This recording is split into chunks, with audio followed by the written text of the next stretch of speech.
¿Qué quiere? Fueron las únicas palabras que salieron de mi boca en ese momento.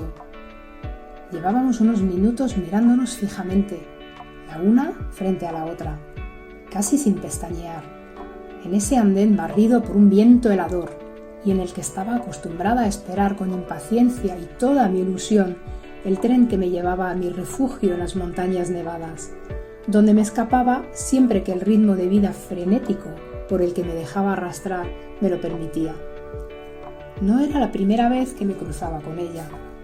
Es verdad que se había vuelto habitual verla casi a diario desde hacía 2 o 3 años, pero nunca le presté mayor atención, pensando que sería una vecina del barrio y que simplemente tendríamos costumbres y horarios parecidos y que nos gustaban los mismos lugares.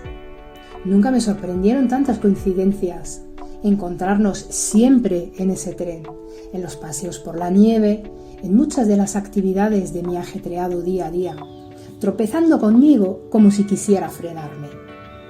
Incluso habíamos coincidido en las salas de espera de multitud de médicos, que en esos años había tenido que empezar a frecuentar de manera habitual, y a la salida de las consultas de las que estaba acostumbrada a salir sin haber recibido ninguna respuesta ni solución a mis dolencias. A pesar de ello, nunca habíamos hablado, o al menos no lo recordaba. Solo una especie de saludo silencioso en esas miradas, cada vez más sostenidas e intensas. Supongo que habría sido de lo más natural acercarme a ella en alguna ocasión, entablar una conversación, aunque solo hubiese sido preguntarle de dónde era, o simplemente reírnos juntas de lo que a mí me parecían tantas casualidades. Pero la realidad es que no me inspiraba ninguna simpatía. Me resultaba fría, severa. Incluso me parecía emanar cierta crueldad. Simplemente no tenía interés en conocerla y la ignoraba, no dando pie a que ella pudiera dar el paso de acercarse más a mí. Pero ese día ella dio el paso. Así lo debió de decidir unilateralmente, sin pensar si yo querría o no. O quizás lo pensó, pero le dio igual. Y no pude hacer nada por evitarlo, ni esquivarla, ni desviar la mirada, ni darle la espalda, ni irme corriendo. No hubo vuelta atrás. Me agarraba las manos, apretando mis dedos cada vez más fuerte, tanto que me cortaba la circulación, provocándome un dolor insoportable. Ese día se me habían olvidado los guantes. Había estado a punto de volver a casa a buscarlos cuando me di cuenta de ello unos minutos antes, pero habría perdido el tren. No pude evitar pensar que de haberlos tenido, seguramente habrían amortiguado ese apretón que me daba. ¿Cómo podía tener tanta fuerza? Tampoco pude evitar horrorizarme al confirmar que la crueldad que había intuido ver en ella era real.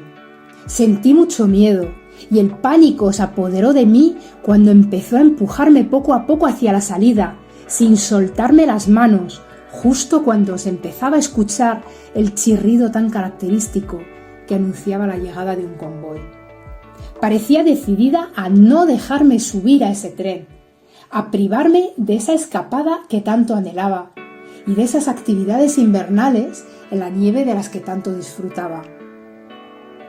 Y así fue, clavada en el andén, con mi cruel agresora que seguía sin soltarme y había empezado también a aplastarme con fuerza los pies. Solo pude ver cómo subían los viajeros con entusiasmo al tren, que enseguida arrancó y se alejó despacio.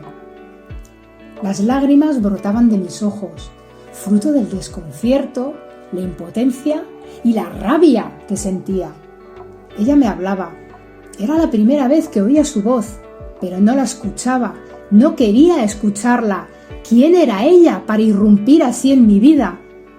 ¿Y por qué nadie a mi alrededor parecía ver nada raro?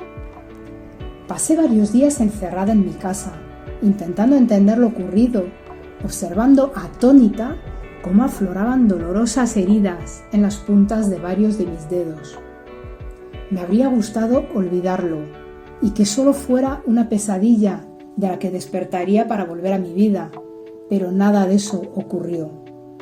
Cuando al fin decidí volver a salir de casa, me encontraba permanentemente con ella y pasó a ser ella, porque definitivamente me fui dando cuenta de que no era casualidad y de que muy pocos la veían y menos aún la conocían. Todo se confirmó una lluviosa y fría tarde de invierno. Había evitado salir ese día, al igual que otros muchos, para no encontrarme con ella. Pero decidí ir a tomar un chocolate caliente a la cafetería de la esquina. Iba entrando en calor con cada sorbo que se deslizaba por mi garganta, a la vez que me calentaba las manos rodeando la taza con ellas. Había conseguido sentir cierta tranquilidad y olvidar por unos minutos las malas experiencias de las últimas semanas, cuando vi con terror que ella entraba en la cafetería y venía directamente a sentarse a mi mesa. Supuse en ese momento que no serviría de nada intentar impedírselo, ni levantarme, ni pedir ayuda a los pocos clientes que se encontraban inmersos en animadas conversaciones. No lo habrían entendido. Así que dejé que ella se sentara y por primera vez decidí escucharla, o al menos intentarlo, darle oportunidad a que me explicara, darme oportunidad a mí misma, tratando de entender qué estaba pasando para poder así decidir mi camino. Esa tarde no dio para mucho. Ella solo conseguía enfadarme y enseguida decidí irme porque no la soportaba. Pero aún así acordamos repetirlo porque las dos sabíamos que teníamos mucho de qué hablar. Quedamos a tomar chocolates calientes durante años. Poco a poco nos fuimos conociendo y entendiendo, con nuestras discusiones y enfados, aprendiendo a convivir.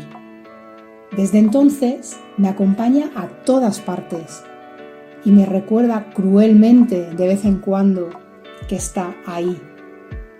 Todos los que me rodean también la conocen, aunque muchos no ven su verdadera cara.